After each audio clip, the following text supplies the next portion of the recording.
ما چې خطبه کې کوم آیت کریمه ستاسو حضور کې چې دا تلاوت کړو د هغې آیت کریمه په تفسیر کې ډېر ګڼ شمېر تفاسیر د واقع چې دا نقل کړې ده. یو صحابي مبارک دی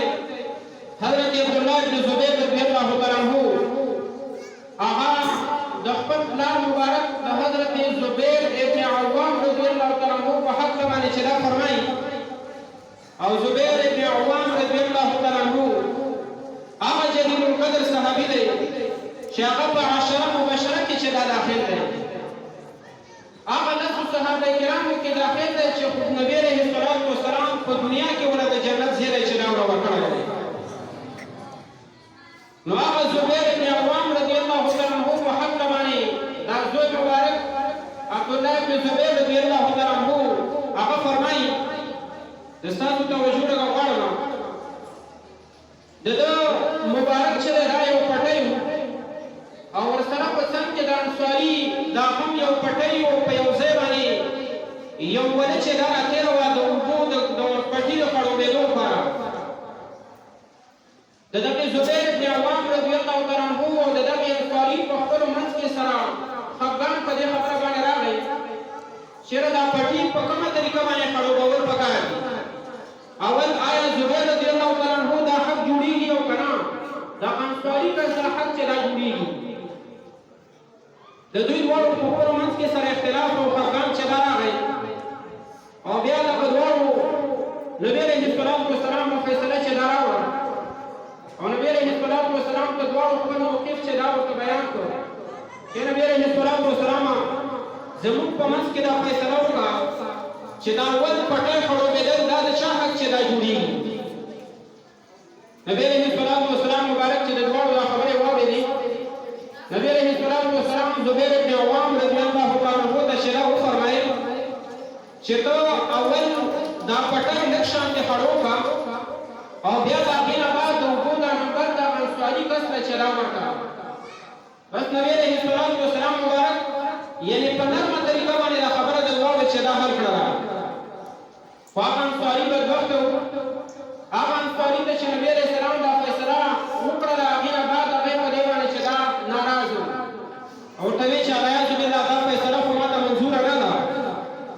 وی چې کله نبي علیه الصلاة والسلام د انصاري د دغې خبرې نه چې دا خبر شو، وی زبیر ابن عوام رضی الله تعالی عنه ته چې دا ورته فرمایي چې زبیر ابن عوام رضی الله تعالی عنه د هر یو یعنې پټي د حفاظت لپاره څه نه څه هغه کلا او دیوال چې دا موجود وي، نبي علیه الصلاة والسلام دې صحابي ته خو اول فرمایلي چې اول لږ شانتې اوبه ته استعمال کړه او بیا دې انصاري کس ته د اوبو دا نمبر ورکړه. خو چې هغه انصاري کس په دې باندې راضي نه شو، زبیر ابن عوام رضی الله تعالی عنه ته نبي علیه السلام فرمایي چې صحابي چې تر څو پورې د پټي نه دا کوم دیوال تاو دی، دا کومه کلا تاو شوې ده چې دا اوبه دا په غونډې کلا ته نه وي رسېدلي چې تر هغه وخته پورې د انصاري کس نه د خپل د طرف نه اوبه چې دا ورونه کړي.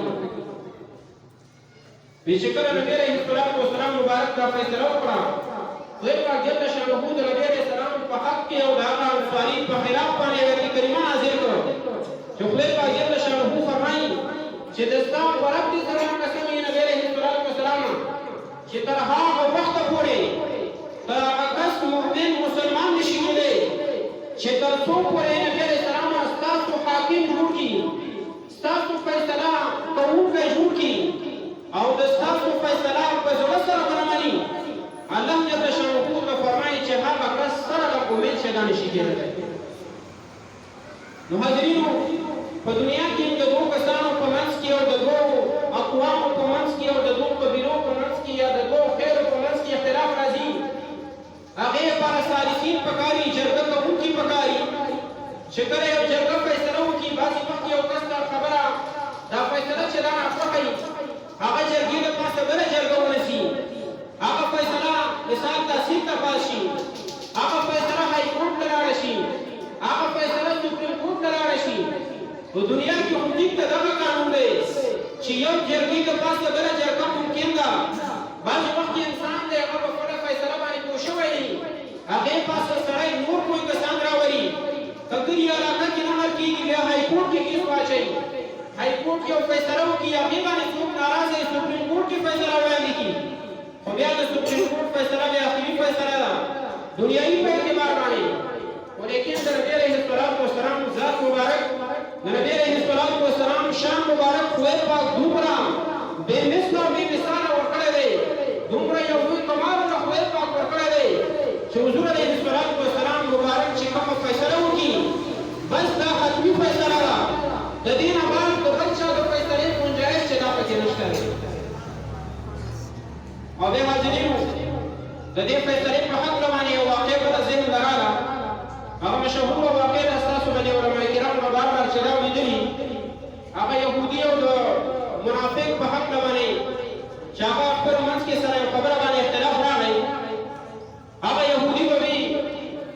چېرې دا فیصله نبي علیه الصلاة والسلام له وړل پکار دي او منافق به وي د یهودو یو مشر و د کعب ابن اشرف په نامه باندې هغه منافق وي چې دا فیصله کعب ابن اشرف ته دا وړل چې دا پکار دي خو اخر دا چې هغه فیصله دوی دواړو نبي علیه الصلاة والسلام ته چې دا وویله او هغه یهودي او هغه منافق چې کله هغه دواړو نبي علیه الصلاة والسلام ته هغه فیصله ور وړاندې کړه خبره وړاندې کړه نو هغه یهودي په حق باندې نبي علیه السلام د یهودي په حق کې فیصله چې دا وکړله وی چې کله د نبي علیه السلام د مجلس نه دا یهودي او منافق چې دا رابهر شو بیا هغه منافق دا یو خبره وکړله چې والعیاذ بالله ما ته خو د نبي علیه السلام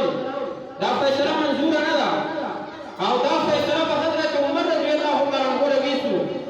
زما او ستا په منځ کې به فیصله عمر فاروق رضی الله تعالی عنه چې دا به وکړي وی چې کله دوی دواړه راغلل حضرت عمر فاروق رضی الله تعالی عنه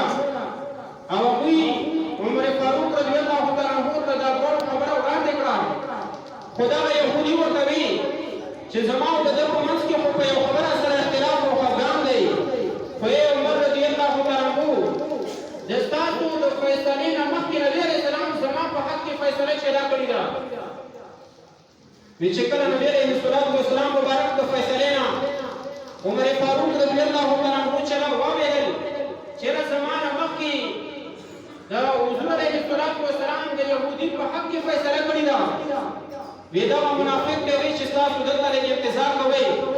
زه د کور پورې ځمه بېرته راځمه بیا به ډېر مبارک کور ته راغلم د کور نه یې توره چې دا واخیستله او بیا دلته راغی او دغه توره باندې د منافق سر د تن نه چې دا جدا کړ او دا اعلان یې وکړ چې چا ته هم د نبي علیه الصلاة والسلام فیصله منظوره نه وي نو د ده لپاره فیصله ده چې د ده سر چې دی دا به د تن نه چې دا به جدا کېږي نو حاضرینو نبی علیه الصلاة والسلام مبارک له خدای پاک دومره لوی مقام چې دا ورکړی دی چې د هغوی مبارکو فیصله حتمي فیصله ده هغې نه بعد د بل چا د فیصلې گنجایش په دې کې نشته